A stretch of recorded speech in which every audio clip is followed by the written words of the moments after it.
42 वर्षानंतर कोल्हापूरकरांनी संघर्ष केला, आंदोलने केली, दीर्घकाळ चाललेल्या या लढ्याला महायुतीच्या काळात आणि आता गवई साहेबांच्यामुळे याला न्याय मिळाला आहे, याचा आनंद आपल्याला आहे. न्याय देशाच्या कानाकोपऱ्यात पोहोचला पाहिजे, मागेल त्याला न्याय मिळाला पाहिजे, हा आग्रह नेहमी गवई साहेबांचा असायचा.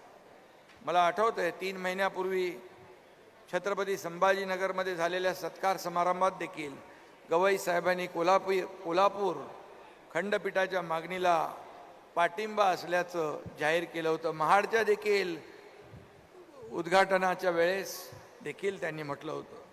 आणि कोल्हापूर सर्किट बेंचची स्थापना त्यांच्या भरीव योगदानामुळेच झाली आहे. गवई साहेबांनी स्वतः लक्ष घालून या ठिकाणी ही मागणी पूर्ण केली.